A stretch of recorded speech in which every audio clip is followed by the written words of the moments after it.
All right. Hey, welcome everyone to the Buzz Studio W, your global radio network. We circle this thing 24 hours a day, 7 days a week with some of the finest programs you can find anywhere around the world. And now it's time for your favorite show, the Boomerang Radio Show. Yours truly. I see Mike Ward, Mad Mike. He's in the house. He's in the building. I'm waiting for Greer to join us. Not sure if Dr. Sims will be on or not. But Ann Taylor, she will not be with us this afternoon. You know, she has some family matters to take care of. Many of you know that she's a caregiver for her mom, and this is the time that she needs to be with her. So, anyway, hey, Mad Mike, how are you, buddy?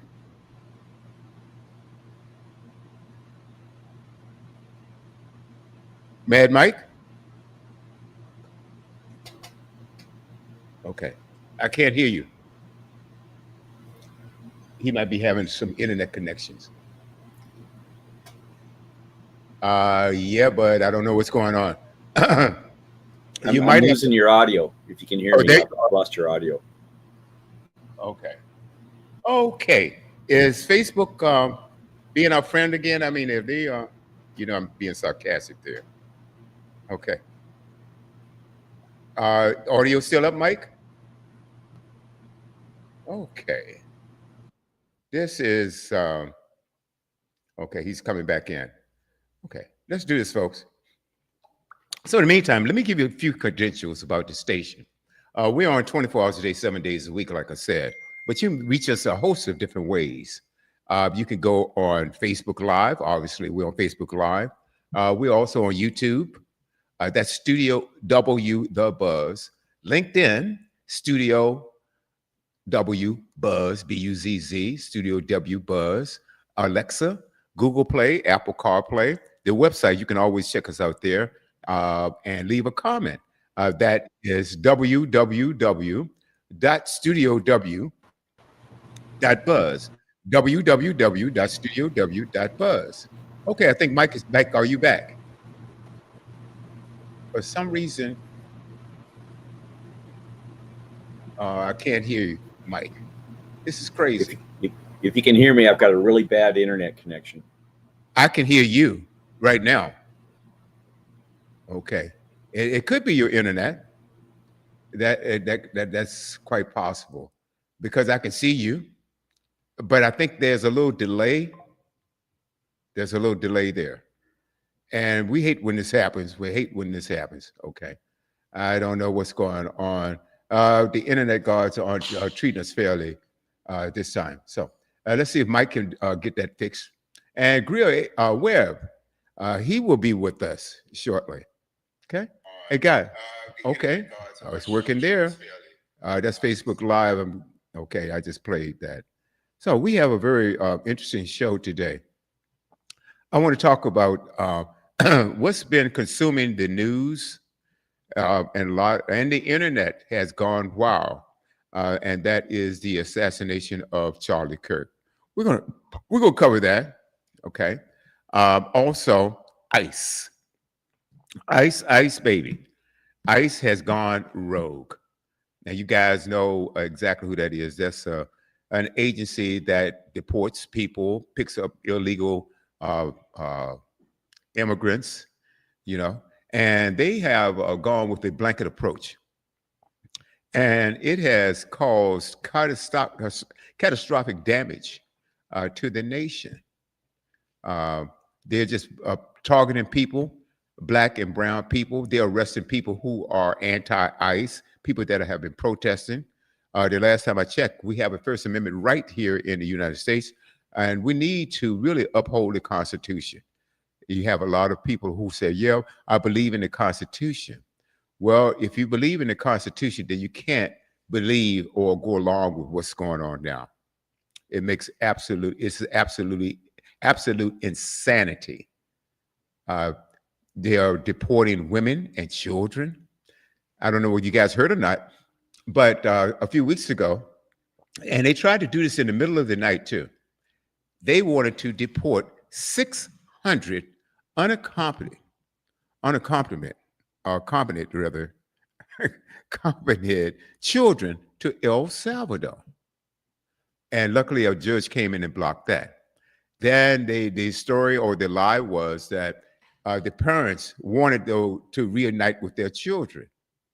Well, the lawyers for these parents says no, the parents wanted these children to stay in the United States because they wanted them to have a better life because where they were living, they were fear of their children being in danger, which is quite understandable. I know a lot of people don't want to ever be separated from the children, but I would think that any loving parent would choose safety for their children versus having to let them be in harm's danger. I truly believe that. I truly believe that. There's a lot of things that's going on that we really should be up in arms about. And so then you have to look at who are the powers to be that can really make a difference and do something about this. Well, you would think locally, your local government, your city council, your mayor, the governor of your state. But then let's take it on a federal level because this is where the problem seems to lie, especially uh, for a lot of people. And that's with our federal government. You have Congress, and I believe there are 430 some odd members of Congress. I don't know the exact number. And these people are getting paid $175,000 a year.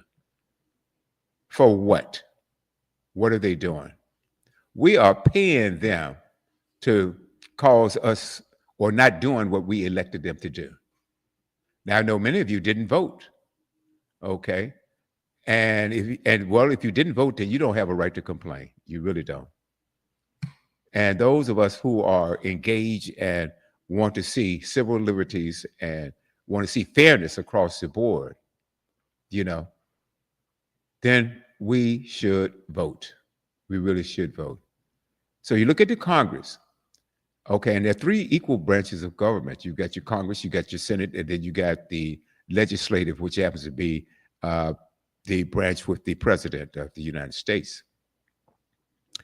And these guys, they seem to be voting down party lines the majority of the time, whether it's right or most of the time wrong and indifferent. They're voting down party lines.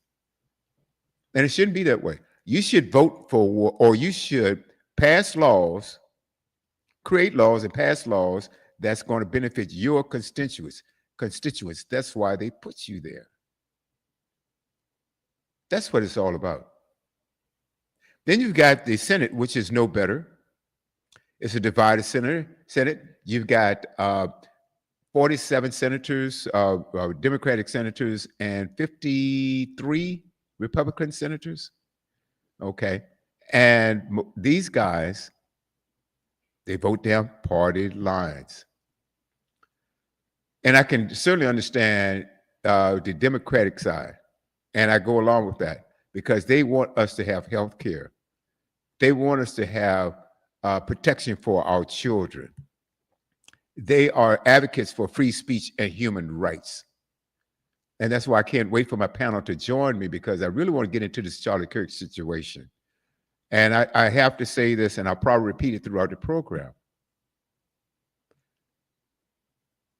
He should not have been assassinated for his beliefs. I am not a fan of Charlie Kirk. I did not care for Charlie Kirk. I thought he was extremely racist. And he did some things that I could not buy into. Hey, there's Greer. Hey, Greer, welcome to the set. Thanks so much. Good evening, Brother Brown. How are you? I'm terrific, man. Mike was on, and we lost connection with him. Okay. And so perhaps we can get him back. Ann will not be on tonight. She has some family matters. She's a caregiver for her mom. Her mom needs her at this time. And so I told her, take care of your mom is more important than this program. That's right. That's exactly right. Okay. Yes, sir. Well, please continue with what you were saying. I think you were right on the right track. Yeah, I was talking about how things work in this country. And many of us have bought into this experiment that we call America. And we're going to say experiment because it looked like we've been experimenting for hundreds of years. And you would think by now that we would finally get it right. And I was talking about how the people are empowered that could do something about that. It happens to be the three branches of government: your Congress, your Senate, and your legislative branch, which happen to be the president. And it startles the mind how these people, and I'm going to talk about the Republican side right now, okay? And those Republicans who are listening right now, you may get angry with me, but that's okay, because you know what I'm saying is true. The laws and that you guys are voting for, the rules that you guys are voting for, are antithetical to what the constituents want. They want lower prices. They want fair housing. They want to be able to work freely. They want the First Amendment where you can speak freely in this country. You know, there aren't a lot, well, there are a lot, but there aren't as many as I would like to see countries around the world that will allow you your First Amendment rights. So tonight we're going to talk a little bit about Charlie Kirk. And I repeat myself, I don't think he should have been murdered. I don't think so at all. And I vehemently disagree with his point of views. And we'll talk about that too. But even saying that, he should not have been murdered for speaking what he wanted to speak about. I don't think that's right. But let's get back to Greer. Let's get back to the Congress. Before we get into that, let's get back into the Congress and the Senate and the presidency. And it seems like they have an agenda, and that agenda is designed to benefit the elites instead of the majority of people. And when we go to the polls to vote, we tell our constituents run on a platform that says, we're going to do this for you, do that for you. We're going to give you health care.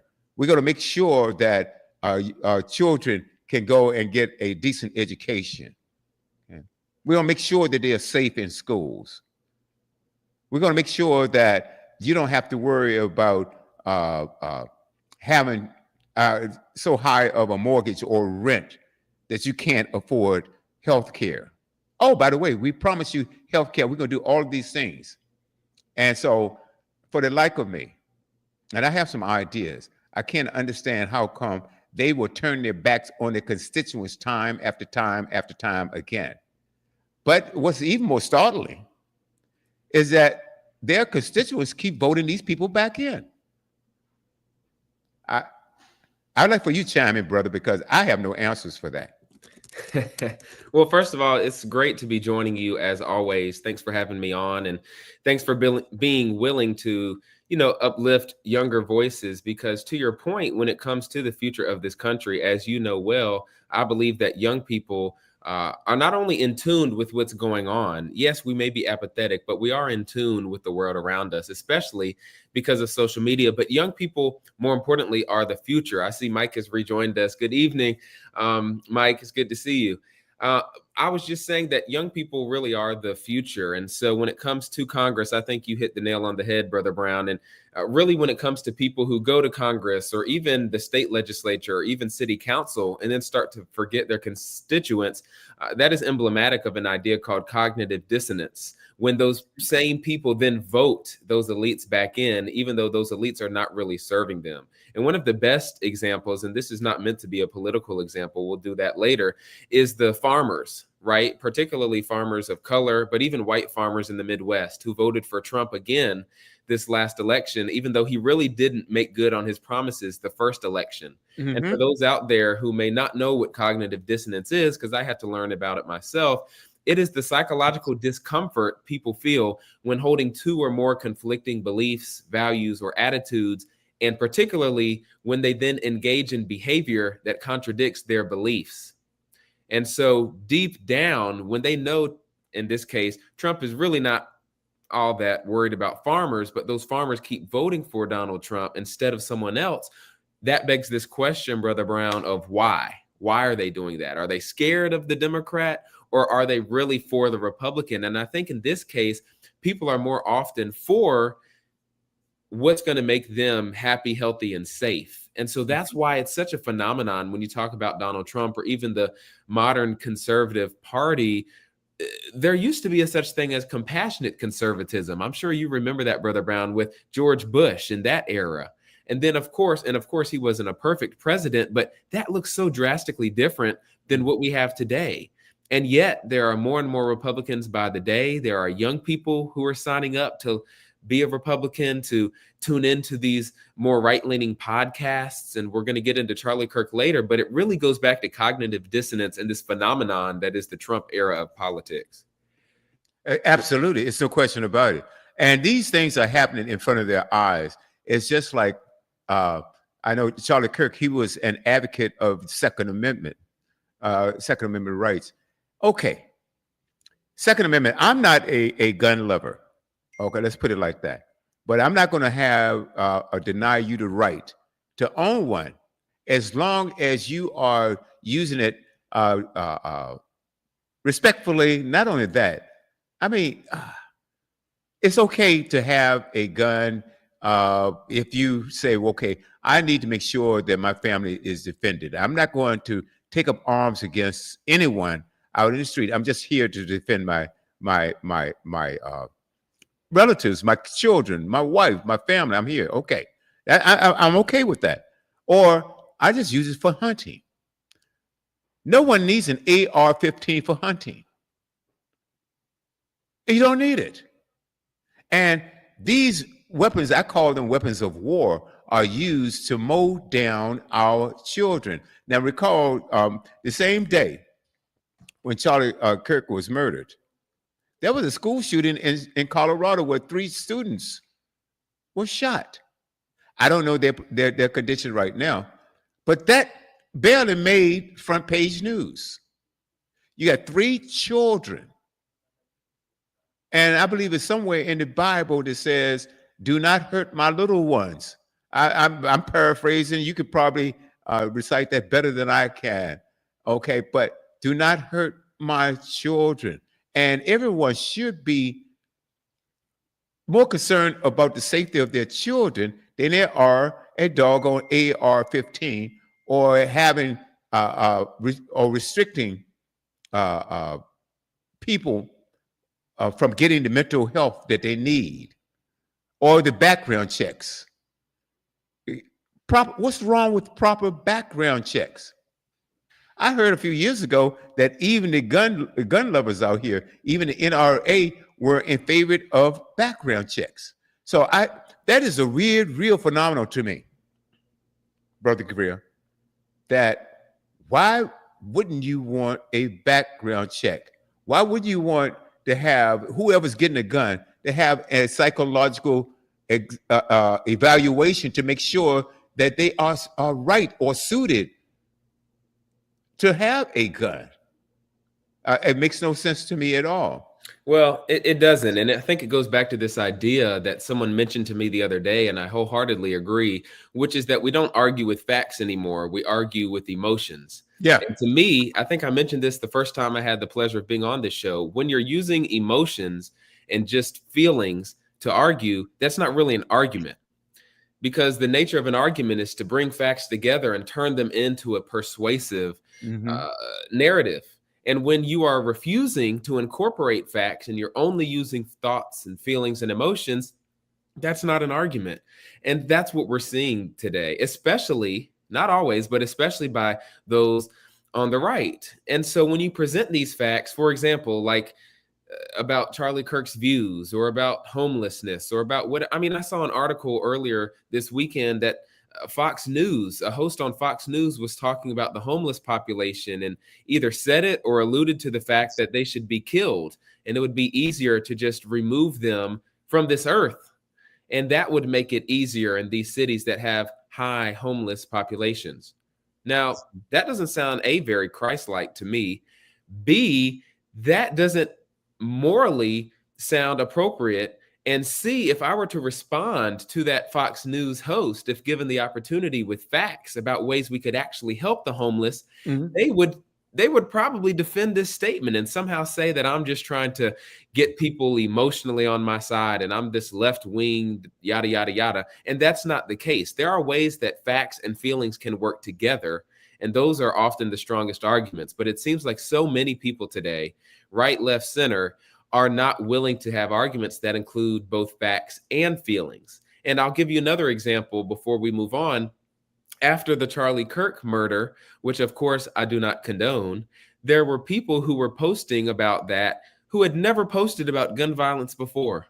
Mhm. They had never posted about politics before. And so again, when it comes to this word phenomenon, what was it about this moment that made people speak out, even as hateful and racist and insightful as he was? Again, that doesn't mean he deserves to die, but it made people post about him and almost turn him into a martyr. And so when I confronted some of those people and said, hey, did you know there was another shooting that day that That's I don't right. know if you know this, but in Colorado, two That's of those right. two of those three people, I know you just mentioned it, but two of those three people I believe have died now. Oh no. Two of the 3 or 4 youth involved have died. Did you know about that? And of course, they start making up these excuses about how Charlie Kirk was different, or they interject the faith component, which I really dislike because that is not honest. To say that he was a man of God and that he was killed for his religious beliefs, we don't even know right now why he was killed.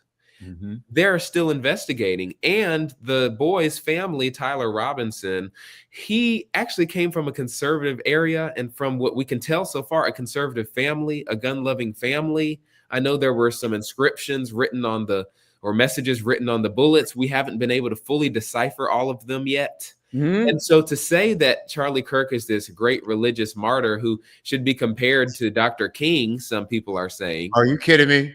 is absolutely ridiculous. And my pastor, I'll leave you with this, said this morning here in Atlanta, the birthplace of Dr. King, that the only similarity between Dr. King and Charlie Kirk's killings were that they were both shot by a white man. That's about as far as the similarities go, because these guys had such different ideologies. Charlie Kirk was not this, friendly, let's all debate and sit around the table and come to an agreement person. He was on my college campus when I was in college. He goes places where he knows he may not be welcome, which is fine, but he knows he went to places where he also knew that he could stir the people up. And just from what I've read and heard from him, it was not kumbaya, let's come up with a common solution or an answer to this nation's problems. And so going back to the question you asked earlier, all of that to say that this country really does have a problem when it comes to debate, when it comes to honesty, and when it comes to the root word of politics, which I've said on this show before, is people. Mm-hmm. Mm-hmm. And think about this. I don't even know whether it was hours after Charlie Kirk was murdered or not. I don't know whether it was hours or within. It had to be less than an hour or two. And you have a lot of your right wingers. I mean, I'm talking about, you had the radical lunatics that I had never heard of before. You had podcasters before, but you even had people in our government saying, "Oh, he was a leftist." We didn't even know who the guy was. Didn't even know who he was, and they spreading this venom. And they got on there, I mean, using all types of expletives and stuff like that. Oh, it's war, and we're coming after you. My question is, who are they declaring war on? I don't understand that. Well, he was from the LGBTQ society. Well, that doesn't recognize, that's not representative of everyone. So what if even if he were a Democrat, which we don't, like you said, and I have some information on that too, where his grandma said the entire family was conservative, okay? And pro-Trump. I think she said pro-Trump at that. Yes, she did. Matter of fact, why don't we come back right after this? I'm going to pull it up, Greer, but it's unbelievable to me that these people are declaring war on a whole, I mean, party. And okay, if you're a Democrat, we coming. I mean, this is what I'm getting out of that. Okay, if you're a Democrat, we're coming after you. It's a war. Well, the last time I checked, you know, nobody that I know of. Here's something right here. Okay, let's do this. Nobody that I know of had anything to do with that. Right. So you had one person committing one horrific act of violence, and you're going to blame half the country? Right. Or say, we're declaring war? These are people that want a war. Let me just do this, and let's see. Be right back right after this. In the world that he created. Okay, so backstory. We were doing a protest in front of the White House, just basically saying release the Epstein files. This guy came up and got into the face of the guy you see with the megaphone, and his first words were, keep Charlie Kirk's name out of your mouth. And nobody was saying Charlie Kirk's name. What we were saying was release the Epstein files. So if you correlate pedophiles with Charlie Kirk, that's on you. But to be fair, Charlie Kirk was also calling for the release of the Epstein files. Maybe that's why the Trump administration had him hit. I don't know, just a theory. Anyway, so when I saw him in the face of the other guy, I walked up just to fucking, defend my friend there. And he got in my face and he kept telling me, come on, fat boy. I was like, just touch me. Just make it legal, please. Just make it legal. He wouldn't do that. The shit drug on. I'll show you some footage here. It drug on and drug on. Notice the cross on his shirt. He's a Christian, by the way. He's a super Christian. But the funniest part about the whole thing was after this entire interaction, he jumped in his truck. We were like, oh, that's his truck. And look what was on his window. Literally a fucking piece of paper he taped to it talking about some in memory of Charlie Kirk will rise in your name 1 million times over. Like this guy who's wearing this kneel before the cross Christian shirt, talking about some Charlie Kirk shit, came up and got in our face and started shit with us when we were just peacefully protesting and exercising our First Amendment rights. And he kept trying to get me to follow. He's come on. Which, by the way, I'm not stupid. If you walk away and I follow you, then legally I'm the aggressor. I'm not stupid. If you want to fight me that bad, put hands on me, make it legal. I can claim self-defense. We'll throw down. It's easy, bro.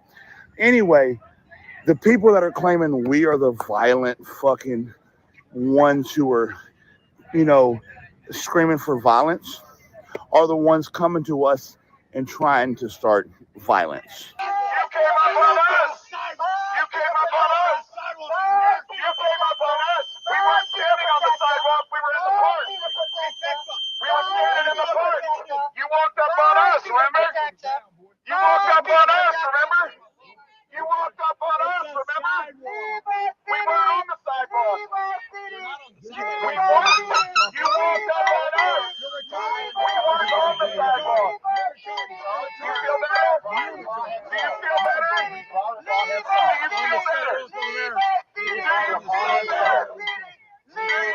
better? Big content.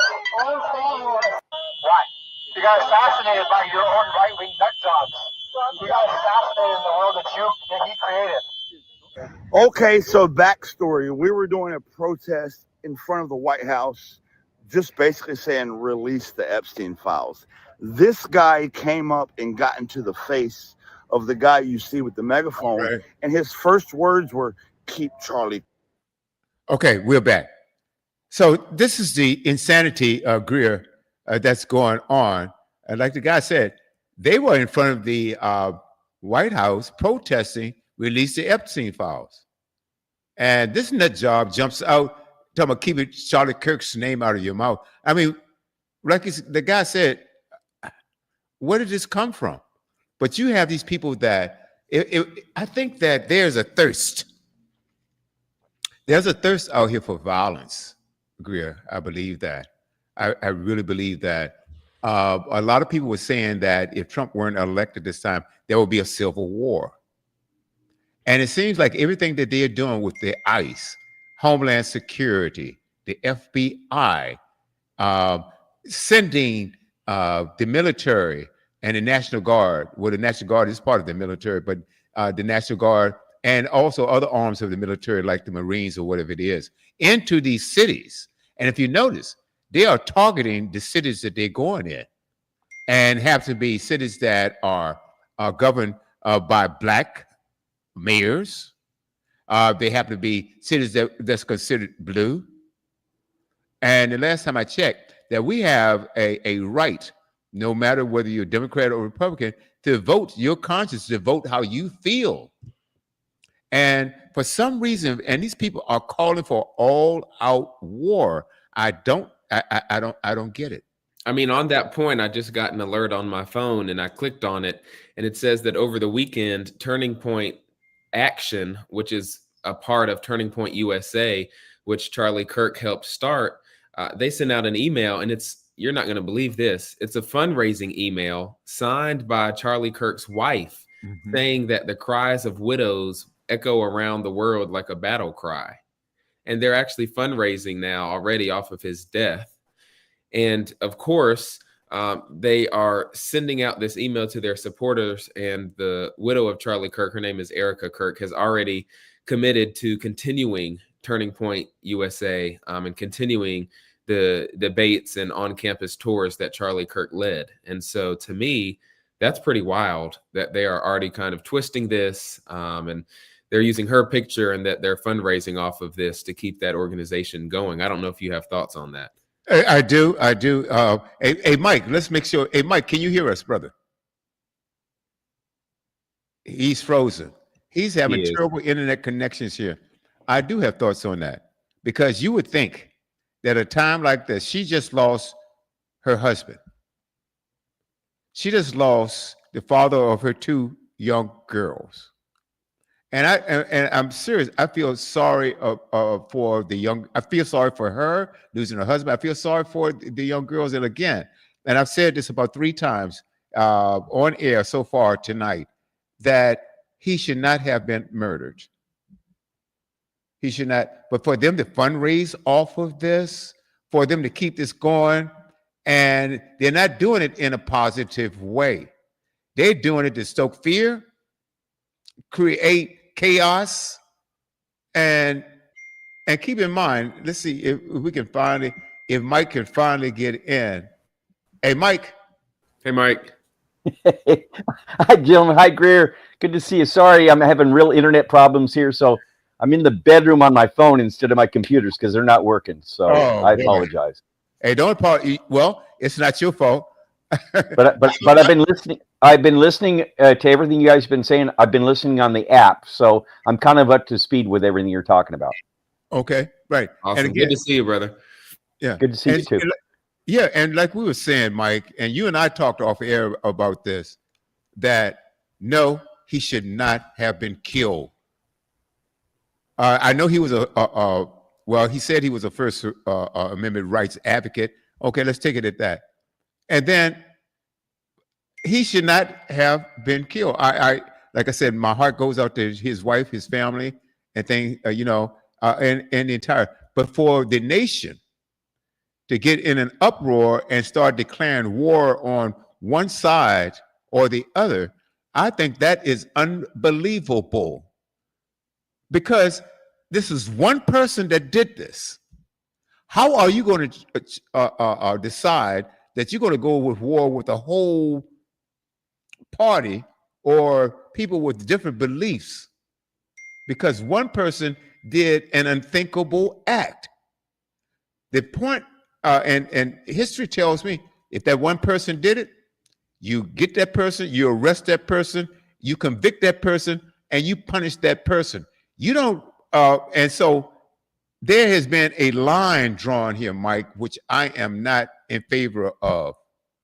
Well, and then on top of that, it seems like that the first reporting coming out, even from the President of the United States and Nancy Mace, and these, the left did it. That is wrong. That is wrong on all ends. And I got a clip here about Greer brought this up about the murderer's grandmother even said, the entire family, okay, we were registered Republicans. Okay, we're pro-Trump. That's what I think the grandmama will probably know than some of these lunatics that's on social media. Social media, and just like we talk about AI, is so great for a lot of things, doing good. But just like AI, there's a dark side. And Mike, I don't understand how these people can blame anybody when they didn't even know at the time who it was. And to come to find out that the guy he wasn't registered to any party. That's the information I'm getting. But the entire family was, pro-Republican. So I'd like to have your before that, hey, Tesla Nay, Emma C. Brown, Alexander Garcia. Hey, what's going on, dude? All right, Mike. Yes, your buddy there. Hey, Alexander. So, Mike, how do you feel about people blaming people before they have any facts at all? Did you freeze on us again, Mike? Dog. Mike? He's there. He just needs to unmute.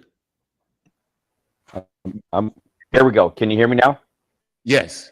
Yes. Okay, very good. There's a lot of blame to go around, in my opinion. And I think wherein lies the problem in politics in particular, and I heard you talking earlier about Congress and such, is that both sides, instead of looking after the American people and doing the right thing by the American people, I think they get into this rut where they feel like it's a football game and they got to win at any cost. So you see them voting along party lines, both sides, and their whole thing is getting a win in the win column. It's not about taking care of the American people. This is my perspective on it. And there's violence that occurs on both sides. You see a lot of knee-jerk reactions occur. So you got all the finger pointing. Well, they're wrong and they're evil, and these people did this, and it's just we believe as human beings here in America, we think that we're very evolved. I got news for you. We're not. We are not evolved at all. We think highly of ourselves when we really shouldn't. We need to reflect into ourselves and see our own frailties and see our own deficits. And I don't think people are willing to do that, because then they have to admit that they have those frailties, that they do have those deficits, that they're not somebody that they can put themselves on their own pedestal. That's kind of what I'm seeing, is people want to beat their chest and win the game, win the football game at all costs, and they're willing to say and do anything. And again, I'm talking about both sides here. There's no clean hands here. There's no halos here. There's a lot of wrong occurring and a lot of evil occurring, not just here in the United States, but the world. And I heard what you mentioned about guns earlier, and I've got a whole lot to say about guns, but I don't want to get off on a tangent. Yeah, I know you do. I know you do. No, I think that you have a Second Amendment right. I understand that. We're not going to get off in guns. Yes, you have the right to do that. I also think that you should be psychologically equipped, or you should be evaluated, or you should have the mental acuity. Nobody wants crazy people to have guns. I think we can all agree we don't want crazy people to have guns. We agree on that. We agree on that. Okay. That's an easy one. That's an easy one. Now, you and I disagree on these AR-15s and stuff like that, but I don't want to get off on that either. That's a different story for a different day. Well, perhaps maybe later on we'll talk about that a little bit. And well, I'd like to do that at another time, but you're very misled with what you've been fed about guns and AR-15s and such. And again, I don't want to get into that because it would take 3 hours just to cover that. Right. But you're misled on the gun thing completely. Well, then we disagree on that part. But again, we disagree. Okay, and that's okay. You have the right to disagree with me. I have the right to disagree with you. But that doesn't mean that we need to shoot each other because I disagree with you.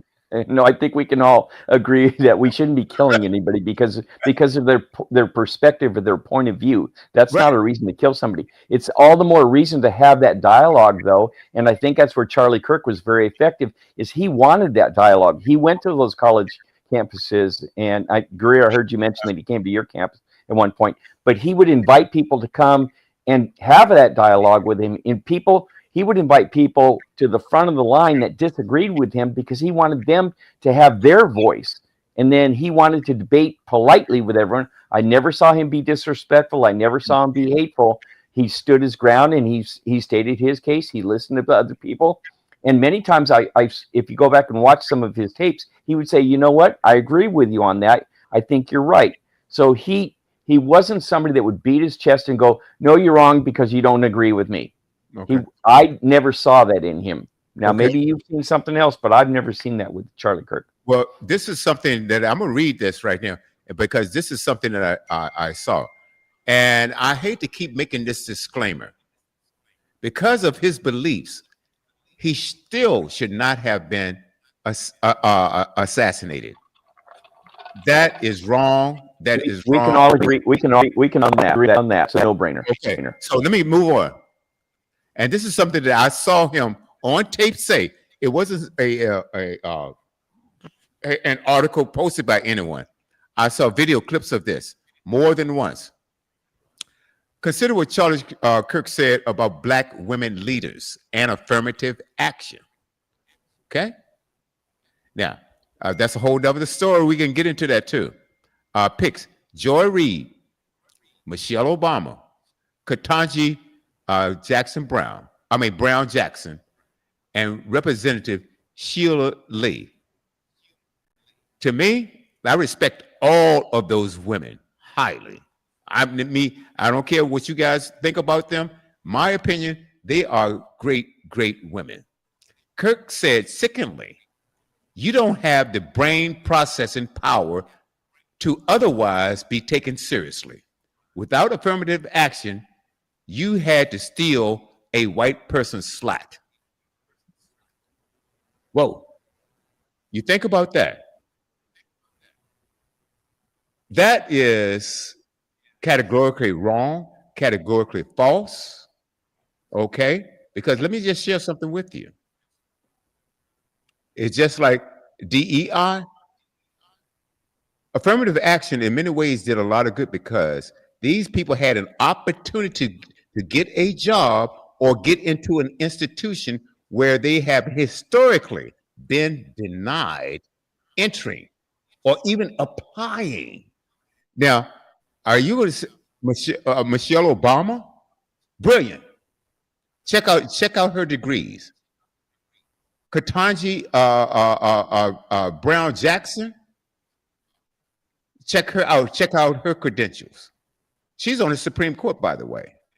You do not get there, and you have to believe that she had to be overqualified to even get a spot or be or to get mentioned.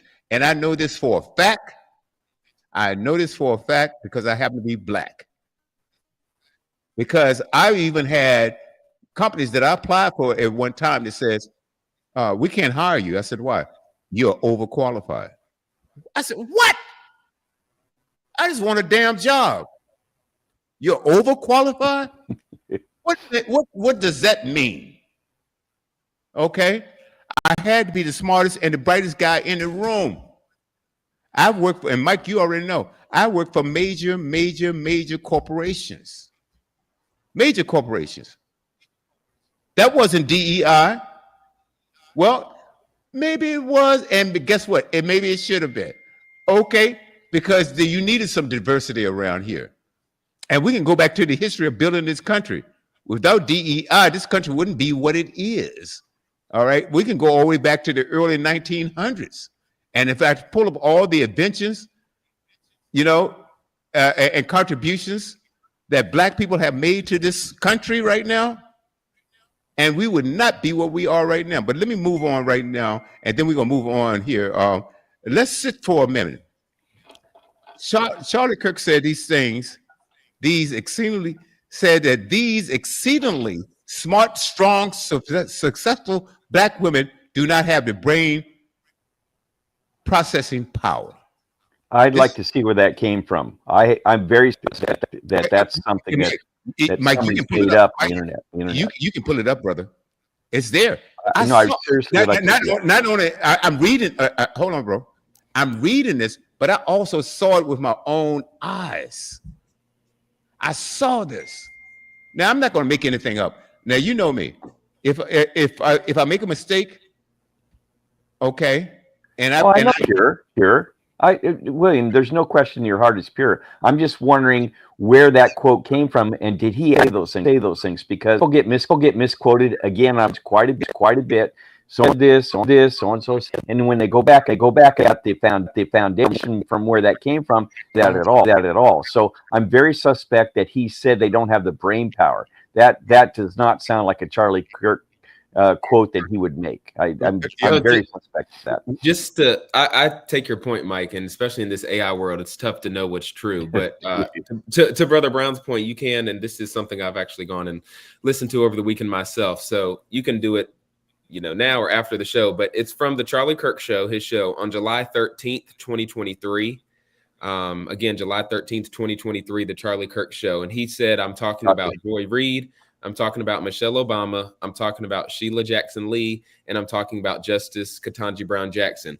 Quote, these Black women do not have the brain processing power to be taken seriously, and they stole a white person's slot. End quote.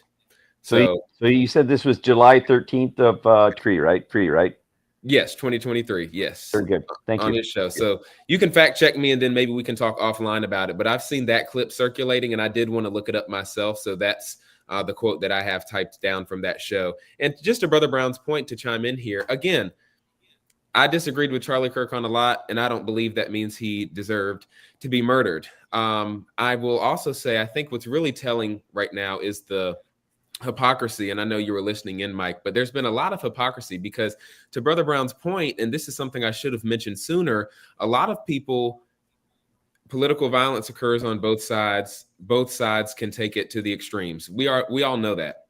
However, when we're talking about this current situation, a lot of people that I've seen on social media are posting about this man as if he's a martyr or as if he deserves to be honored because he often talked about his faith or he talked about some type of politics that people agreed with.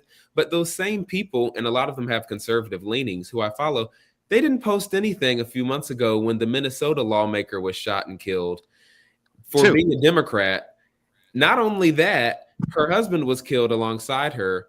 Another Democrat who led in Minnesota politics was shot, didn't die.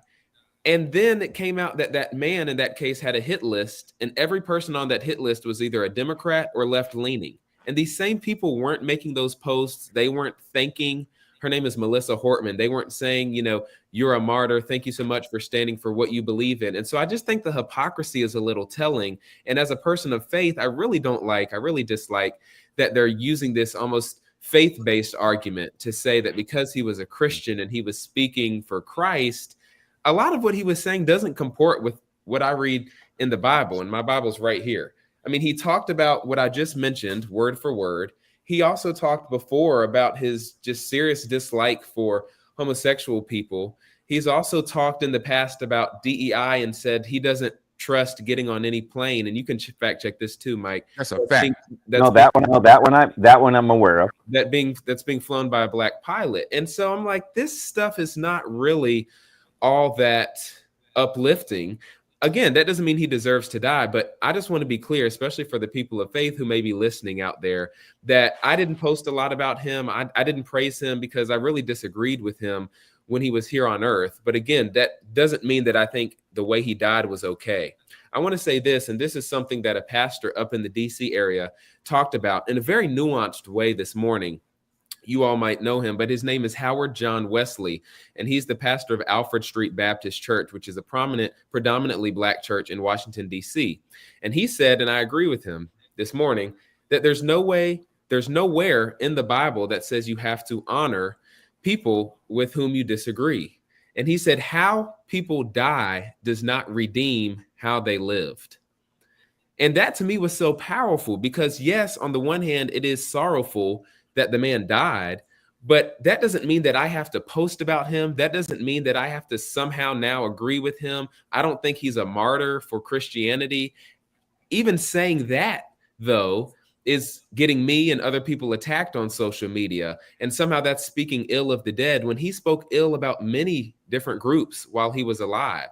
And so for me, I understand when people make the argument about timing. Hey, he just died. Let's save our feedback for later. But then, and I think you came on earlier, Mike, when I was mentioning this, I have in my email an email from Turning Point USA, and now they're fundraising off of his death already and talking about how his wife is going to continue the organization, and her signature is on this letter, and they're asking people to donate back to the foundation. So if they're doing that, then I think it's appropriate to have a respectful conversation about what Charlie Kirk said while he was alive. I guess I'll leave it there, but Yeah. And you know, and I'm go on, Mike. Mike, did you have something, a response? No, keep going, keep going. Okay. I'm Now, listening. what I have, No, I very good points. I agree. okay. Kirk was an equal opportunity hater. That's what this article says right here.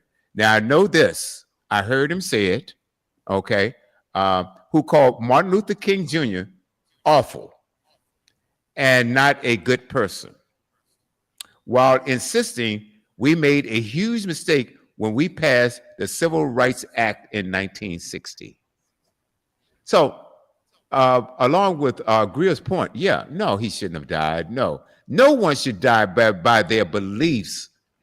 It shouldn't happen. It definitely shouldn't happen. And if we're talking about a country of freedom, freedom of expression, freedom of speech, the freedom to work, the freedom to love, or whatever it is, then we are some of the most hypocritical people in this world if we're going along with this garbage. The United States is supposed to be that shining symbol, I mean, up in the mountains on the hill, the right? light on the hill. Mhm. The light on the hill that's supposed to set, that have claimed to be that example that the world should follow. And we are falling into the abyss so far right now that we need to get a handle on this. Number one, we need to stop the hatred. I don't care if you're a Republican. Amen. I don't care if you're a Republican. That's your business. Okay? If you're a Democrat, that's your business. If you're independent, and if you don't give a hoot about about politics at all, that's your business. You have the right life, liberty, and pursuit of happiness. Like you said, Mike, your own happiness, man. Your own happiness, absolutely. Your own happiness. Okay. As long as you're not hurting yourself or you're hurting others, then leave people the hell alone. Leave them alone. Let them pursue happiness. Right. And I'm going to tell you something. If you're upset with the LGBTQ society, then you might have a problem. You might have a problem. I don't care. I'm not sleeping with them. Okay. I really don't. So why are you so upset about that? But see, a lot of times, and a lot of psychologists will tell you, if people are upset about a certain thing that shouldn't be their business, it's really projection. And admission in a lot of cases. Could be. Point in fact, there are a lot of people who hate gay people, and they're gay themselves. Yeah. They are gay themselves. And we got a bunch of them in Congress. We don't have time tonight to call them out. Okay. All right. We don't have time for that. But let's go to this next clip here. I want to do this. Oh, boy. But interesting dialogue. And I think that we need to have a healthy discussion about and be able to talk about these things without having how they used to do it in the Wild Wild West. They used to point their backs to one another and walk certain paces to turn around and shoot. Man, come on! I thought we had left this garbage a long time ago. That's in the movies. Wasn't something that ever in reality. That's all movie magic. Out his grandma is now spoken out about his political affiliations, the family's political affiliations. We also are getting more insight into who this person is. And I want to go into all that, but I'm beside myself from what I just heard this man on Fox News say. Wow. Brian Kilmeade just endorsed euthanizing homeless people. And I just want to say that because this happened a couple days ago, we lost it and all this because of everything going on in the news cycle. I want to show it now, but let this be a reminder that this type of rhetoric does not happen on the left. And yes, the left has issues. I'm not going to be the first person to say that the left is completely moral, but we do not do stuff like this, and we have to call it out. Hey guys, this is Senator John Ossoff in Georgia, and a right-wing super PAC just dropped $5 million of attack ads against me here because they know that if they win this Senate race, they will lock in the Republican Senate majority for years. For years. Look, we will not I recognize. think this is an our ad, republic Brother Brown. Yeah, I know. after I know. 4 years of Donald Trump StreamYard without would not checks let and me skip balances it. restored to Washington. Um, So please contribute what you So can to bear help with us me, okay? win this crucial Senate race in Yes, sir. Georgia. Thank you. bear with me. I know how to advance this, but StreamYard would not. This is crazy. Come on. Let's do this. Let's be honest, there are zillions of things you'd rather do than look for insurance. Like assembling whatever that's supposed to be. They're not paying us. Or teaching your kid to Slow down, honey. drive. Fortunately, the Zebra searches over 100 insurance companies for you to find savings no one else can. You'd rather do this than look for insurance? We Look can at save the you up bright to side. At least it's $900 a not year that when you bundle Preparation auto H and and home. hemorrhoid cream ads. I think I'll wait inside. That's The right. Zebra. We do the searching, you do the saving. Okay. Perhaps. And I understand what you're saying, Mike. StreamYard would not let us skip. Okay, here we are. Billions of dollars to mental health and the homeless population. A lot of them don't want to take the programs. A lot of them don't want to get the help that is necessary. You can't give them a choice. Either you take the resources that we're going to give you, or you decide that you're going to be locked up in jail. That's the way it has to be now. Or involuntary lethal injection or something. Just kill them. Yeah, Brian, why did it happen? It's actually stunning to hear. Let's hear it one more time. Or involuntary lethal injection or something. Just kill them. Yeah, Brian, why did it happen? Just kill him. Just kill him. That's what he said. Why deal with the problem when you could just kill him?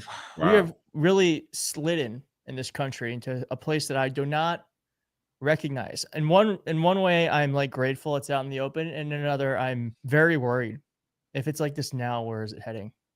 And I tweeted this. I'll say it again. In a normal country, he'd be fired immediately. Immediately, he wouldn't make it to Monday with that job. And the last thing I'm going to say about this is, we know that Matthew Dowd from MSNBC was fired for just telling the truth. Things you say create an environment that may make it more dangerous for people to be alive, and it might actually come back to hurt you. That's a true statement. Doesn't mean he wishes that anything bad were happening to anyone. I don't wish anything bad on anyone at all. This is asymmetric. When you have someone telling the truth, getting fired for telling the truth, and you have someone saying things like this that are going to keep their job, asymmetric consequences result in asymmetric power. And that's how they've been able to acquire and grow power, because they just let these awful people continue to have their jobs. And we get rid of good people because they say something slightly not okay. And that is how we are just going to continue to keep losing if we allow them to define what is and isn't right. Thankfully, there's been some correction. So the Wall Street Journal, as you know, I'm just going to take you through some of these. The Wall Street Journal said that there was transgender and anti-fascist ideology on the bullets. Well, they've corrected that now. They said an earlier version of this article detailed how an internal law enforcement bulletin said that ammunition recovered following the Charlie Kirk shooting was engraved with expressions of transgender and anti-fascist ideology. Justice Department officials later urged caution about the bulletin by the Bureau of Alcohol, Tobacco, Firearms, and Explosives, saying it may not accurately reflect the messages on the ammunition, and the article was updated Thursday to reflect that. The editor's note was appended on Friday after Utah Governor Spencer Cox said that engravings, including one that said, "Hey, fascists," along with other messages and symbols. He gave no indication that ammunition included any transgender references. And what's incredible about this is the original story has 11 million views. This correction has 177,000. And even I don't know if they did this intentionally. Kash Patel is from that bureau, the Bureau of Alcohol, Tobacco, Firearms. It seems to me that he was just like, hey, just make this seem as vague as possible. Let's just try to get this into the bloodstream. And then by the time they corrected it, the damage had been done. Now, there's also a report from The Guardian that originally said that the shooter is pretty on the left on everything, and the only member of his family that was really leftist. The friend went on to say the rest of his family was very hard Republican. Now, I actually have more commentary from neighbors and family and interviews coming up, but The Guardian actually corrected that too. And I will say that I've been posting about this on Twitter, which I'm going to still keep calling Twitter. It's not X, it's Twitter. And this is what people had been responding to me with. Like, well, actually, he is a leftist. Well, now The Guardian has corrected this. The article was updated on 12 September 2025 to remove quotes after the verified source who attended high school with Tyler Robinson said after publication that they could not accurately remember details of their relationship. But then again, damage kind of already done. Okay, now here is one interview with a neighbor who knew the suspect. Family. I know there were several cars that frequented there, that lived there. I'm under the impression maybe there's a couple younger children. He may have a couple younger brothers that live there, that his parents were active in the LDS community. I am very much in shock that this was so close to home. I would think that his family would be very hurt. I have a lot of sympathy for his family right now, his parents and his loved ones, that they have to really be hurting. I'm glad they got a suspect. Of course, he's innocent until proven guilty. I'm understanding as a family member gave the big lead that turned him in. So thank you to that family member. It took a lot of courage to do that. In this country, you should be able to express ideas. And if you disagree with them, that's what discussion's for and debate's for. It's really sad that this country's come to a point where on one side of the political aisle, if you say something that is disagreed with, you get killed instead of debate and discussed and trying to. We don't know the motives of this. So sorry to that Arizona resident. Was it Arizona resident or is it you? Yeah, why Scottsdale, Arizona resident? We don't know why this happened, Damien. So there is violence happening on both sides. I don't want any violence. I'm sure you don't either. Please stop trying to say this is one side doing this. We know that this is both sides. And to be completely clear, we don't know which side this man is on. And this woman I guess she didn't really know them. I don't know why the AP interviewed her. Okay. Now here is a student who went to school with Tyler Robinson. I went to school with this Tyler Robinson kid. I'll show y'all. That's him right there. Tyler Robinson. I'm not trying to clout chase, make this shit about me, but I'm not gonna say I knew this kid really well. I didn't know him very well at all, but I definitely saw him for 3 straight years in high school. And the best way I could describe him is just like a Reddit kid. I don't know. I feel like if you were in high school around that same time, and even probably now, 2018, and then those kinds of kids, but that's exactly what he was. All I'm going to say is this is the kind of shit that happens when you spend way too much time online and all of a sudden your beliefs are all the way this way or all the way this way, and you do some dramatic shit to please these people that are not your friends. This internet shit is seriously no joke. Restaurant store. 30 chairs, non-squeak. 15 non-wobble. Restaurant store. Lights. Restaurant store. Where are we going to find all this stuff?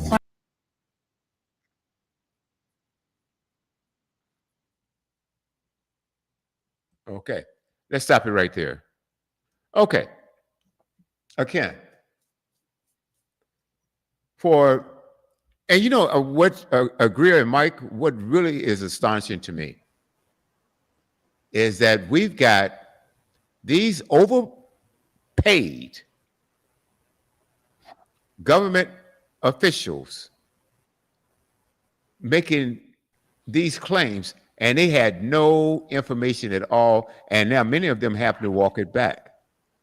Like I said, I don't care if the guy was Republican, Democrat, or whatever he was. There was a mental issue there, okay? Maybe he's been indoctrinated or what's the word that I'm looking for? Or radicalized or whatever. I don't care. This is one person doing a despicable act.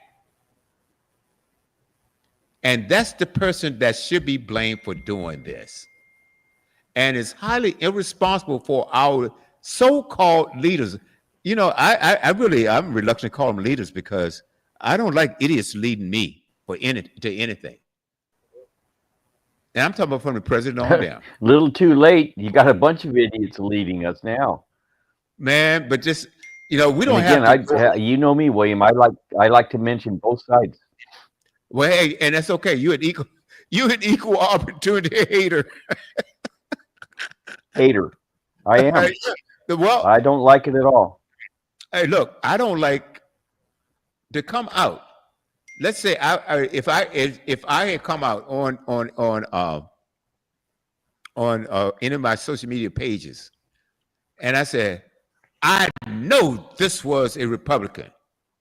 I know that they did it. I know they're the most evil people in the world, and we need to declare war. Okay? They may have shut down my station. Or so I would maybe have perhaps gotten hate mail or something like that.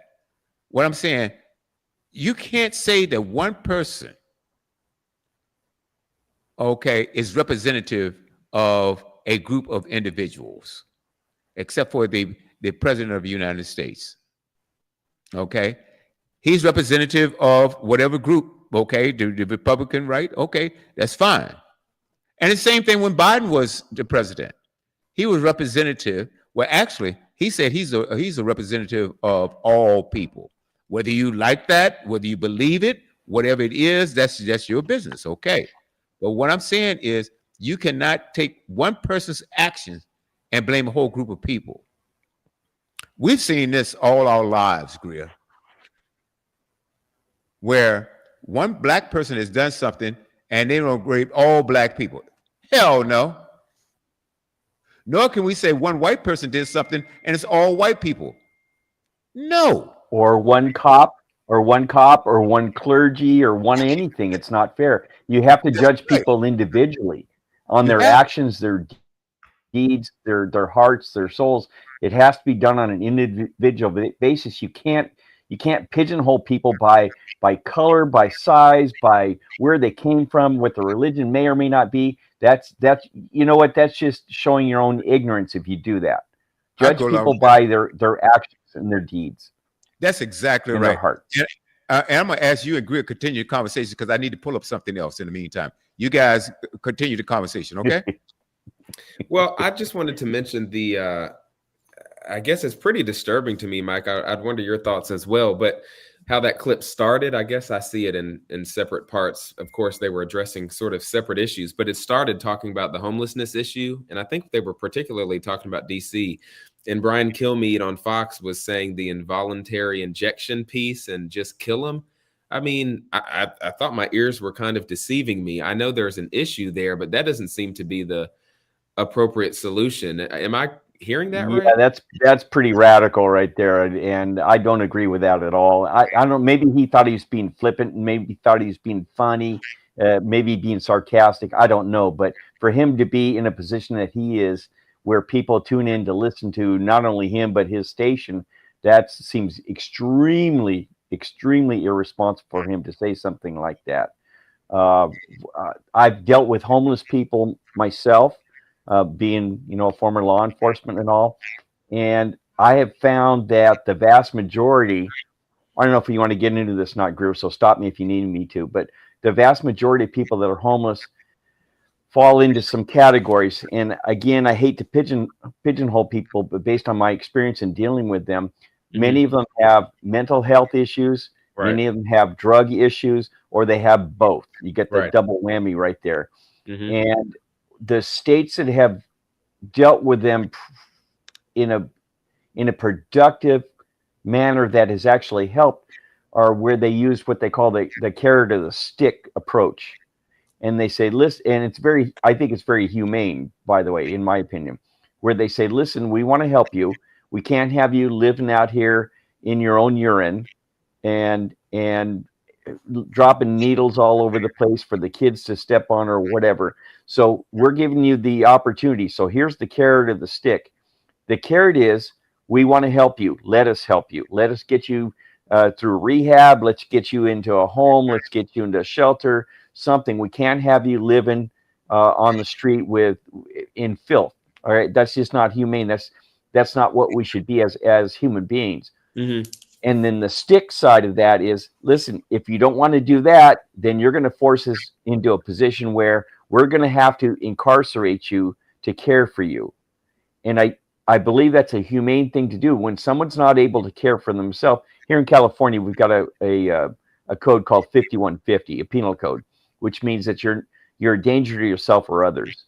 And we can hold you for 72 hours on a 5150 hold, and it can be extended as necessary. But if you're not caring for yourself, yeah, that's a problem. So we need to either allow us to help you, or we will help you anyway. And that's the stick portion of it. And other states have been very successful with that approach. And I would like to see other states implement that as well and duplicate that. So I don't know what's your thought on that. Yeah, no, I agree with you overall. I do think that those comments are dangerous and not super appropriate. It's interesting to hear about what California is doing with that 5150. I hadn't heard of that. I'd heard of other types of holds. But it is true that oftentimes folks who are unhoused or homeless, whatever you want to call them, do pose a risk to themselves or others. I agree with you. The first thing you said, that it's usually either mental health or drug use, and sometimes both.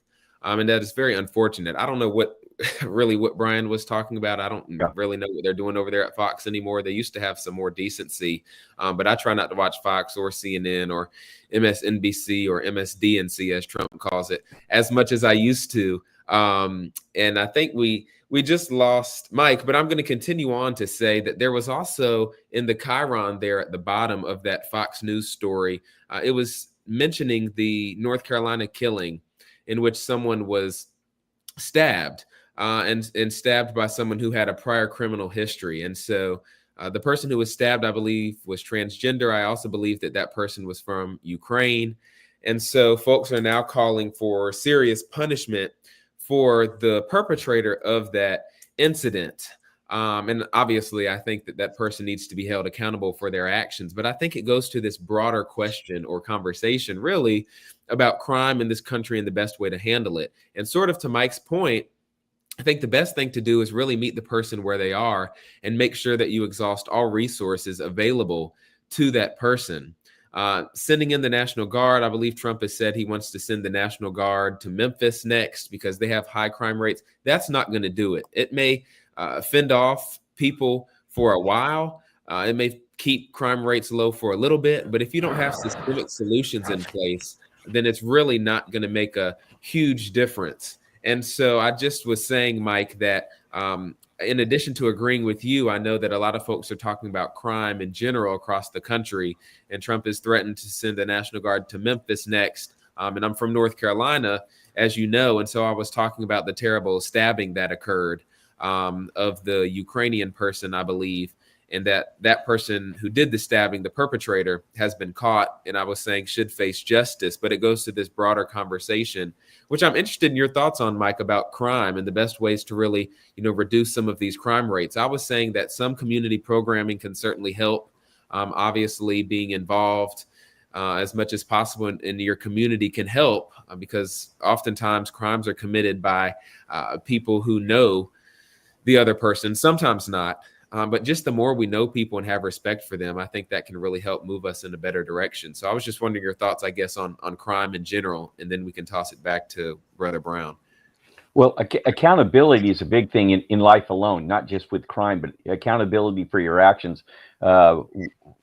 When you go to school, are you accountable? Do you study? Do you get good grades? When you work, when you have a job, are you accountable for what you're doing with your job? Are you putting your effort into it? So accountability is a huge thing I believe, in society. So we have to hold people accountable. Now, that being said, the next step is the punishment. If we're talking about criminal punishment, the punishment needs to fit the crime. Mm-hmm. So, and that's equally fairly to everyone, or it doesn't mean anything. Either the laws, rules, policies, practices. God, my internet's screwing up again. The rules, policies, practices, and laws apply equally and fairly to everyone, and they don't mean anything. And that's a societal problem. Is we tend to, this group of people gets preferential treatment over this group of people, and that's just not the American way, if I can say that. It should be the way of the world.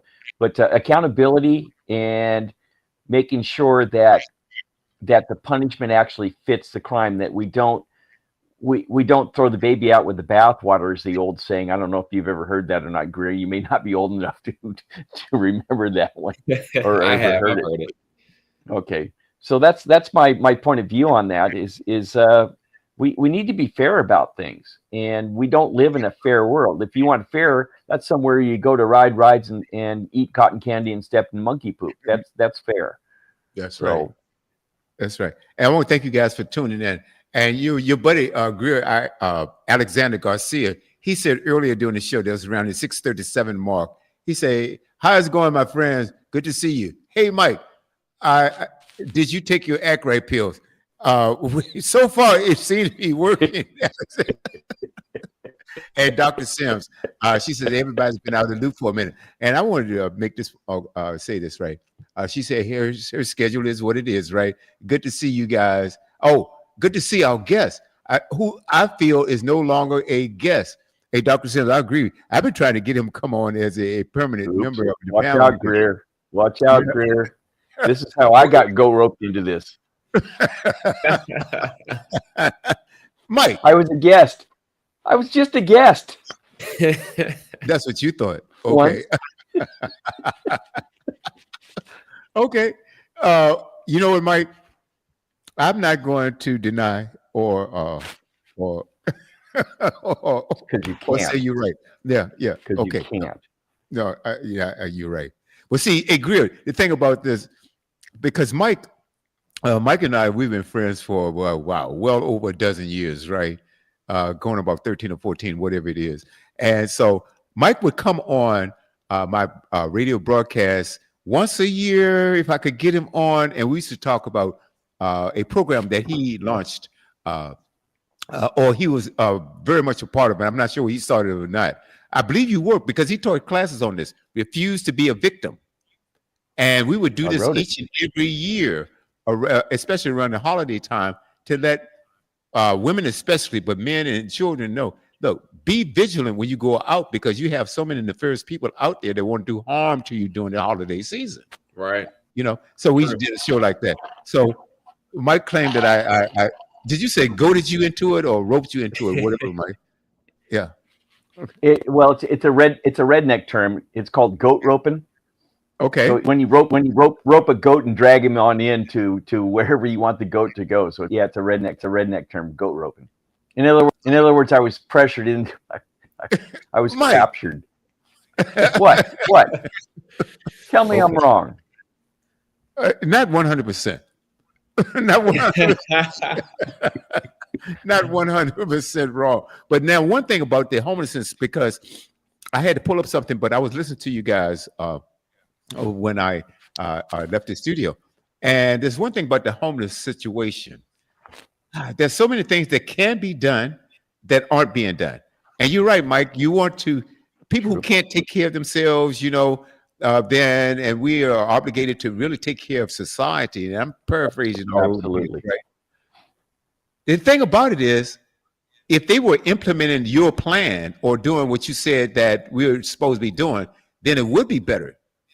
But they aren't doing this. When it gets up to the powers to be, and some of them got more money than we'll ever have, they don't do this. They don't look out for the constituents, because see what I'm seeing happening, just like in Washington D.C.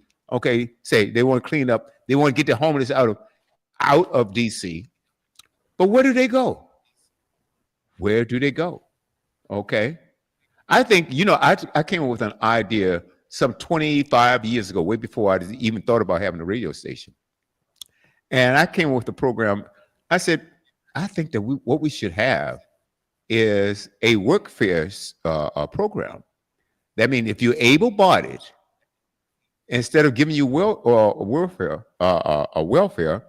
have you go out, clean up. If you have some skills, building, or if you are qualified. You could be a provider. You could be a child care, whatever. And give these people a job instead of having them have to rely on welfare or whatever it is. Now, I'm talking about if you able-bodied. Now, And, I don't. and what would that do for these people if you put them in a position where they can be useful in society and take on whatever task they're able mentally and physically to do? What do their psyche? That gives them self-esteem. And as you build the self-esteem, they feel better and better about themselves, and they will try to reach for higher positions where they can even do more. That's my belief. That's my belief in humanity. But then people that just they're leeches on society, and they just want to be bloodsuckers, and it's very hard to change that perspective. People have gone down that rabbit hole so far that they're just not coming back. Well, some people so doom and gloom about it, but I mean, some people just they're yeah. There is a part of society that I believe that no matter what you do for them, they're not going to adhere or do the right thing for whatever reason, whatever it is, right? But do you have some people out there that just want a chance? And I said, as society now, if you offer them that opportunity and they don't take advantage of it, then that's on them. But I think our money would be better spent if we were to say, okay, look at San Bernardino, for instance. You mean to tell me in some parts of San Bernardino, rather, and you showed a clip several months ago, and it is absolutely awful. It is absolutely awful. Now, what caused that problem? Remember, Kaiser Steel, they left, right? There was so many downtown. Norton Air Force closed. Okay, downtown, the Carousel Mall, I believe it was the Carousel Mall, where they closed down all those stores. So many jobs have been lost there in the San Bernardino area. And I'm thinking, if you gave them the opportunity, like a work fair program, then number one, also your crime will reduce. If people are economically satisfied, they are less likely to do crimes. Okay, absolutely. When people get desperate, they don't have a job, they don't know, so they they self-medicate with drugs. And if you self-medicate with drugs, then you want more drugs. And how you get more drugs if you don't have money? You commit crimes. That's just part of it. When desperate people do desperate things. Mm-hmm. So I think that this entire government is letting our people down, but without giving them proper representation of what they told the constituents they were going to do. Right. Oh, wow, guys, we're going to go to something different right now. And this is something that really burns my feet. This is a family show, so I'm going to just say feet. Okay. I'm going to leave it just. Okay. Okay. Here we are right here. Here we go. Let's do it. Get off her back! In Los Angeles, that is Amanda Trebach, a nurse and U.S. citizen who was observing ICE agents near their staging area. Get off of here! This is public property, sir! ICE, says Trebach, threatened agents with a protest sign. A sign. ICE beating her up. They got their knee on her head. I'm where I need to be 10 feet, so. You guys get her in the van? Sir, you okay? Yeah, my keys are in there. Okay. Get back. And you got 10 feet away from us. It is 10 feet. You a brown man. You should be ashamed of your mother selves.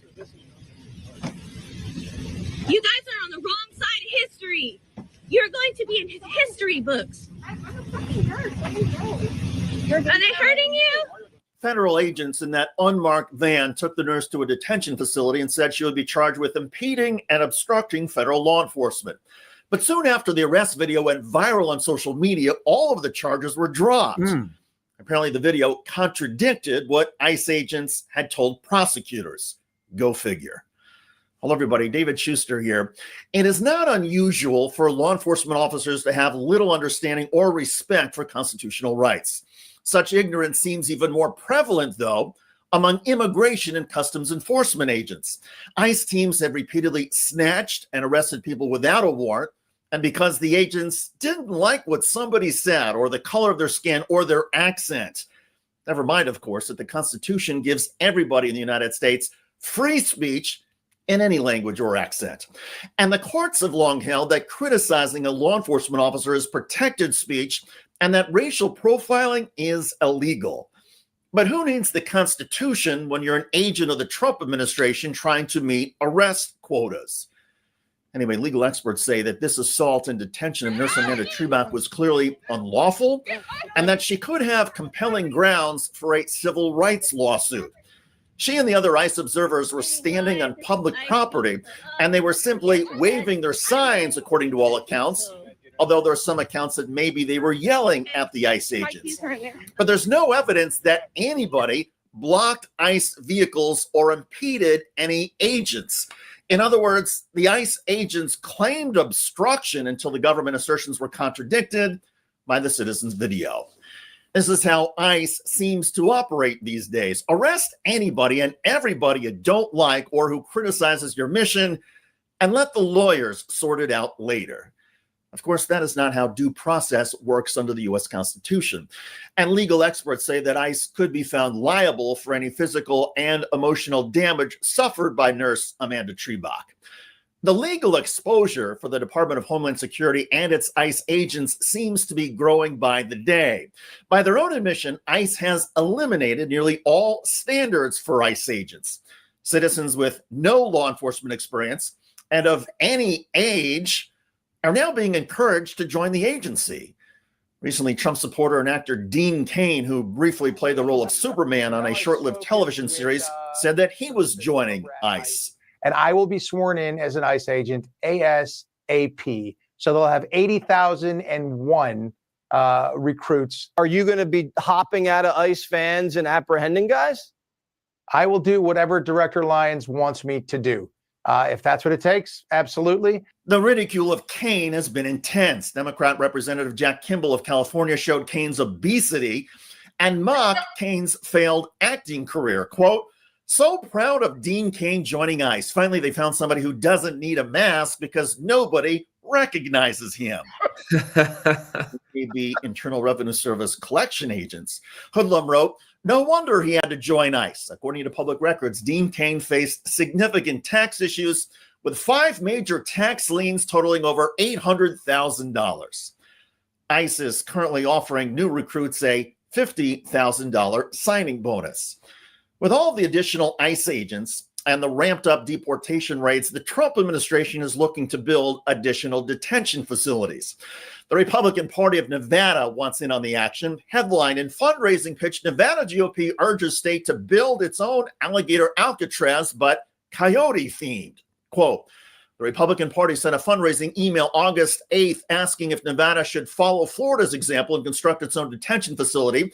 Florida has Alligator Alcatraz, a high-security ICE detention center designed to detain and process illegal immigrants quickly and efficiently, reads the email. Now we're asking, should Nevada have something similar? We're calling it the Coyote Compound, and it would send a clear message. Nevada takes border security seriously. Actually, the message would be that Nevada Republicans embrace cruelty and incompetence, because the latest data shows that the number of people being arrested by ICE who have a violent criminal record is less than 8%. Most people being detained and arrested have no record except some citizenship issues, or they are U.S. citizens that ICE doesn't like. And that takes us back to Los Angeles and Nurse Amanda Trebach. It is not clear if Nurse Trebach is going to sue ICE for her unlawful arrest and detention. For now, she is taking some time to decompress and process things. Still, one can only hope she gets the justice she deserves in whatever form she seeks. ICE is out of control and engaged in behavior that is reckless, dangerous, and unlawful. They are not protecting the border. They are terrorizing people with dark skin all for the sadistic pleasure of Donald Trump, Stephen Miller, and countless other right-wing lunatics.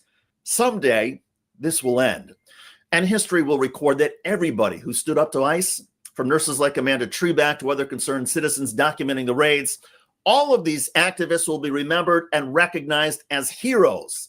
They are a light in the dark, dreary, and shameful era of Donald Trump. By the way, Donald Trump is getting blasted now for a banana republic move on economic statistics. Bad data, you kill the messenger, right? And that's Donald Trump, because he thinks he can bend reality. If he can just tell a different story, then everyone will have to believe his story. I think most people have not absorbed just how dangerous it is, both to fire the head of the Bureau of Labor Statistics and also then what? To put in some sycophant who's going to give data that makes the president happy? That's certainly the message he's communicating. United States data collection in the economic range is the best in the world. We are the gold standard. And the importance of that is that every government official who's making policy choices, and I mean that at the federal level, but also at the state level, at the town level, can look at here's where we've been, here's the direction it looks like the economy's going. Understand, Bureau of Labor Statistics does not interpret the data. They just report the numbers. You figure out what to do with it. And every business in America that's trying to figure out where do I want to go next? What do I think the trends look like? This is what businesses do. Check out that video at the link below. It generated a lot of comments on YouTube. One of the most popular is from Martin, who wrote, "Keep Trump in power and you suffer the consequences." Indeed. Yikes. I look forward to reading your comments about ICE agents arresting a U.S. citizen and then dropping the charges when the video and the outrage went viral. I'm David Schuster. Thanks for joining us. All right, we're back. Okay. I am Mike Greer. Mike, I'm sure you have some comments on ICE. My opinion, ICE should be abolished because it's that's absurd. Yeah, let me explain what I'm saying. Yeah, go ahead. Okay. It should be abolished because the woman you saw on the ground, number one, as an officer, if you tell someone, put your hands behind your back, and you got all these men around you, you don't need to throw them on the ground.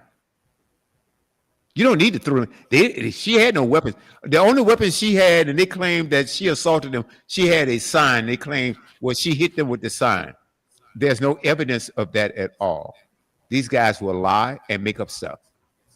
Also, as an officer of the law, and you're licensed to carry a gun, or arrest people and things like that, then you should be able to go through, and Mike, you've done this many times, some formal training, mental and physical training, to make sure that you are capable of carrying out the duties that you've been assigned to. Yet they have even lowered the age that if you're 18 years old,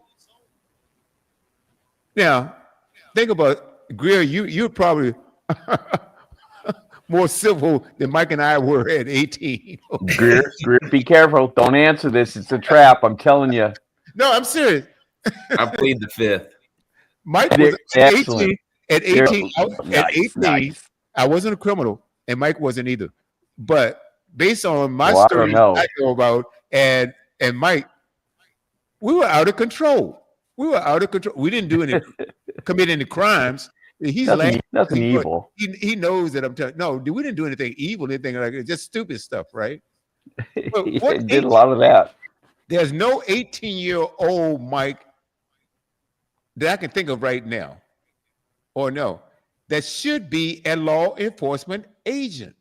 Well, I have a question about that. Can interject just for a second here. No, go on, In order for you to be in law enforcement here in California, you must be of 21 by the time you graduate the academy, whatever your academy is. You have to be 21, and I that's a bear in my mind because guys, we don't mature till we're like 25, 28. So Right. in particular with that's just a bad move.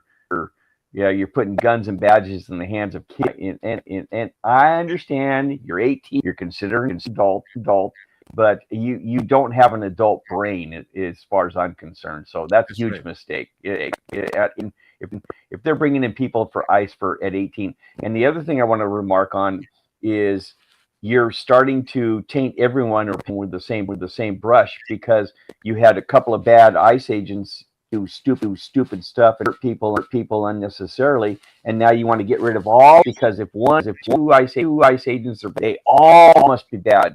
So that's I just want to bring that up. And it's okay. And it's okay. But so it's not one or two isolated incidents. This is going on around the country, Mike. And this is what I. So you have all ICE that's protecting our borders. ICE doesn't protect the borders. You got the Homeland Security that does that. ICE is well, going. ICE is part of that. Well, they could be, but those are two separate agencies, even though they've been working together. But what I'm saying to you, you're going, number one, they are going around the country. I saw clip after clip after clip after clip. I'm talking about north, south, east, and west, where ICE are going into schools. They are going to schools and churches. Those should be safe grounds. Okay, they should be safe grounds. What are you going to an elementary school for? What are you going to a middle school for or a high school for? And the thing, and look at the impact that it's going to have on our children, which may cause some mental health problems. To terrorize a child, and I want Greer to jump right here, to terrorize a child. The child is going to school. Now, that's not what you've said. You said that you were going after criminals. Okay? But you going to a middle school? Those aren't criminals. You go. Well, you got to hold your horses on that one.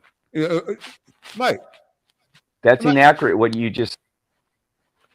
If a criminal, somebody that's broke our laws here in America, and I had to arrest them for whatever reason because they broke our laws, they went against the mores and values of our country, and caused us to look at them as in the penal code, the penal code of California. Those laws. I don't care if you have church.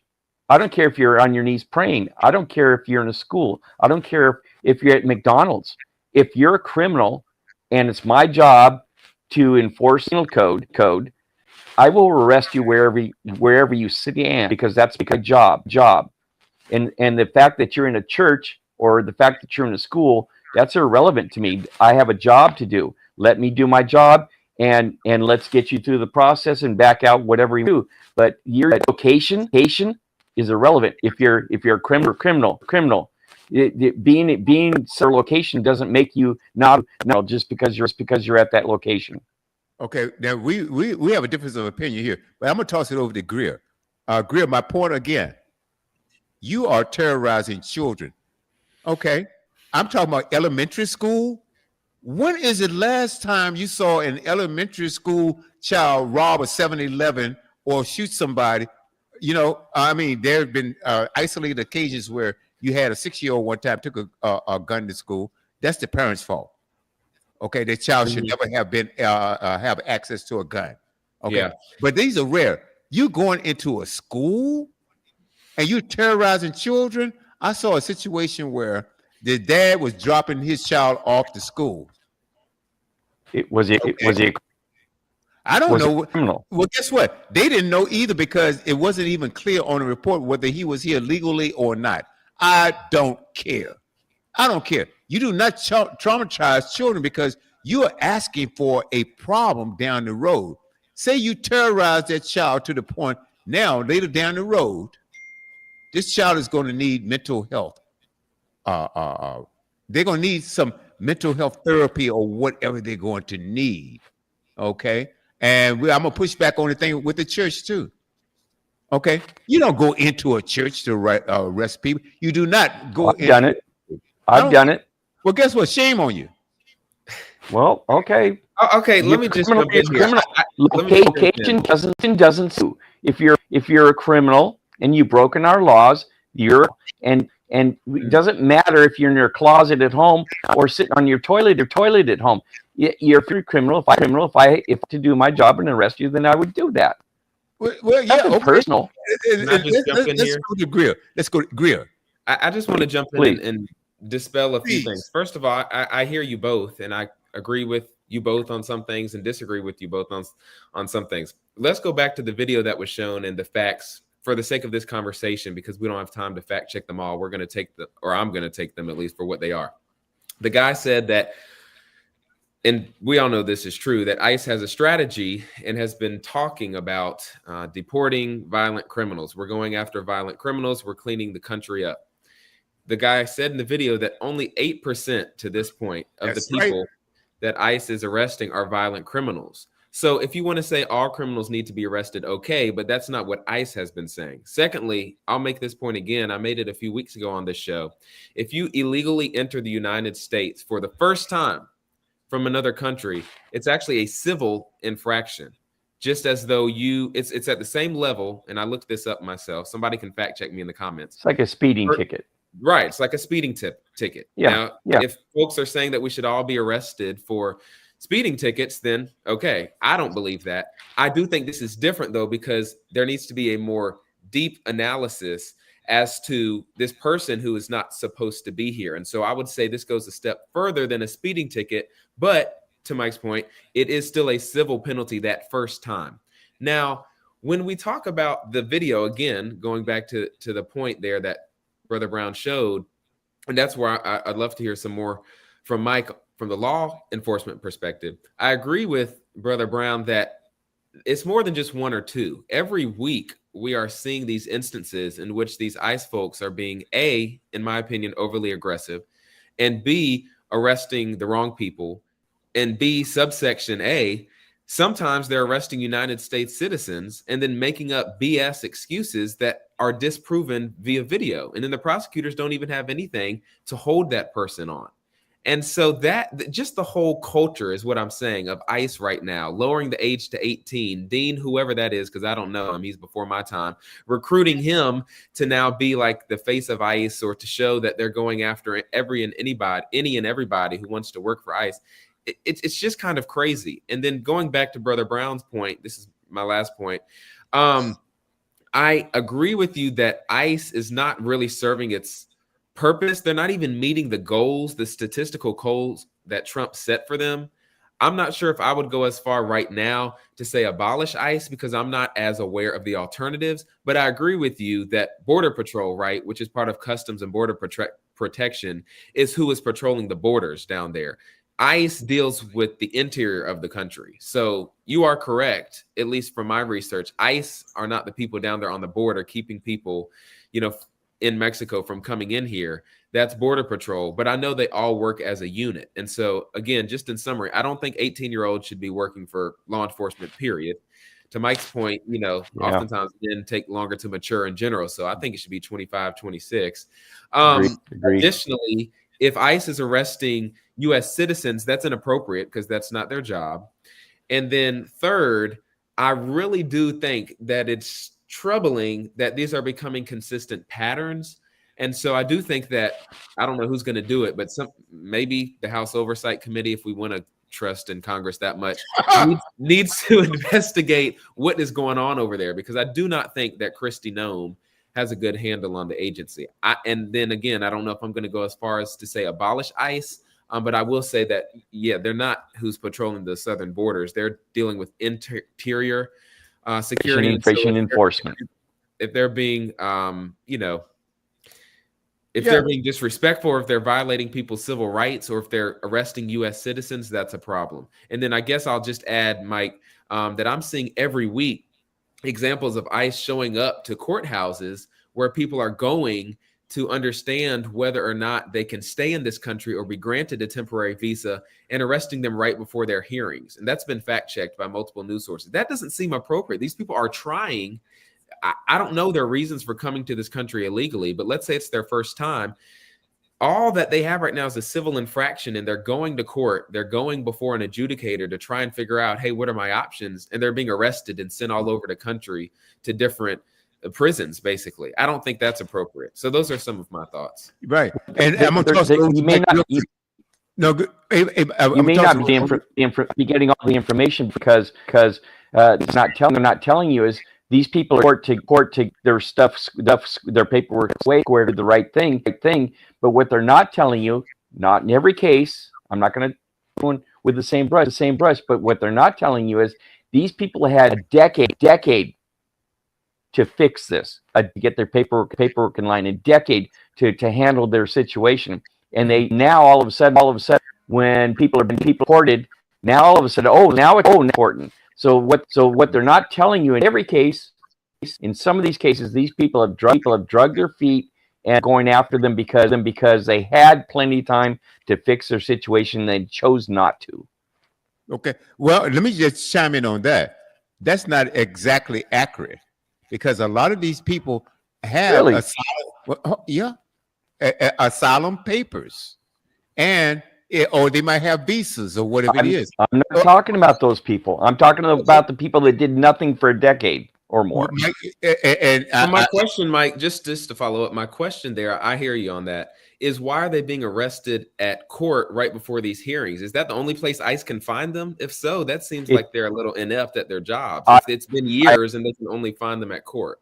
Answer for that because when you courthouse, what do they do? They search on you. You go through metal detectors. It's a very safe place to arrest someone because they don't have weapons on them. It's a controlled environment. There's my answer. Yeah. Okay. Valid points. Well, my statement on this is that these people who go to court, see, you have to, and Greer, you can fact check me on this too. These people who are going to court to gain their citizenship, they are not criminals. Okay? They are going to court. The criminals don't go to court, Mike. The criminals don't go to court and says, I'm arguing that I should be a citizen of the United States. They don't do that. Okay? They came across the border illegally, and they should be deported if they are caught. But what I'm saying is, if you are complying with the law, because see, the law is if you have a court hearing or with this asylum seeking citizenship in the United States and you do not show up, you can and will be deported. That's what it states. That's what the law is. That's true. So what I'm saying is, if they're doing the right thing, because we all talk about right and wrong, good and evil, right? If I am doing the right thing, yet I'm being ambushed for doing the right thing, that is wrong. There's no way you're doing the right thing after 10 or 20 years. All of a sudden now, because the pressure's on, now you decide to do the right thing. Isn't that convenient? Mike, it takes so long unless you have a genius green card like the president, the vice president has, a genius visa or whatever it is. It takes a long time to become a citizen of the United States. It takes a long time. These people aren't doing this 10 or 20 years, then all of a sudden say, oops. But if you did for 10 or 15 or 20 years, if you did nothing, in society, all of a sudden now they're going to try to fix it. No, I don't have that. And I'm not saying that's everything that's happening, but that's some of them. I don't think that you listen to what I'm saying. And the majority of the cases that I've seen, that's not the case. These people, how do they get a court date? They're not have been here 15 or 20 years, and all of a sudden they try to apply for citizenship. Okay? Now, do we have people here that have been here illegally for 10, 15, or 20 years? Yes. Now, I can tell you a story that happened right there in Southern California. Oh my God, I didn't want to lose Mike here.